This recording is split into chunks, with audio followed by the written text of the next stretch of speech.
గుణవతి అయిన భార్య దొరుకుట అరుదు, అది ముత్యముల కన్నా అమూల్యమైంది. ముత్యాలు ఎక్కడ ఉన్నాయని బంగారం షాప్కి వెళ్తారు, వజ్రాలు ఎక్కడ ఉన్నాయని వజ్రాల షాప్కి వెళ్తారు. ప్రభువైన దేవుడు అన్నాడు, ఓ పురుషుడా, నీ పక్కనే వజ్ర వైడూర్యముల కన్నా విలువైన ఒక సతీమణి నీ కోసం నేను పెట్టాను అంటున్నాడు.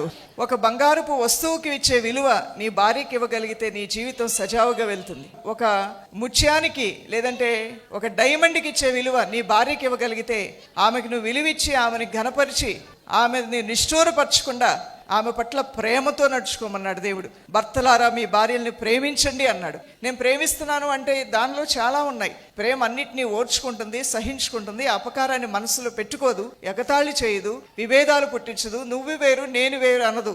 ఐక్యంగా తన సొంత శరీరాన్ని ప్రేమించుకునేవాడు తన భార్యను కూడా ప్రేమిస్తాడు. తన సొంత శరీరాన్ని ద్వేషించేవాడు ఎవడూ ఉండడు అని ప్రభువైన దేవుడే అంటున్నాడు. అందువలన ఒక సాత్వికమైన మనస్సు కలిగి, మృదు స్వభావం కలిగి, ఒక నమ్మకస్తురాలైన, ఒక గుణవంతురాలైన భార్య ఒక వ్యక్తి జీవితంలోకి వచ్చినప్పుడు అది ముత్యము కన్నా అమూల్యమైందిగా నువ్వు భావించి బహు జాగ్రత్తగా నిష్ఠూరపరచకుండా, ఆమెలో ఏదో బలహీనతలు ఉన్నవి ఎత్తి చూపించకుండా ప్రేమతో సహించుకొని ఓర్చుకొని సరి చేసుకుంటూ నీతో పాటు జోడెద్దులు బండులాగా నీతో కలిసి ప్రయాణం చేయడానికి ఆమెని ప్రేరేపించి చెయ్యి పట్టుకొని ముందుకు తీసుకుని వెళ్ళాలి తప్ప నీకేదో నచ్చలేదని ఆమెను అక్కడ నిలబెట్టేసి నువ్వు జీవితంలో ప్రయాణంలో ముందుకు వెళ్ళాలంటే అది ఒంటరి జీవితం అవుతుంది. అది ఏమాత్రము నీకు మంచిది కాదని దేవుని వాక్యం తెలియజేస్తుంది.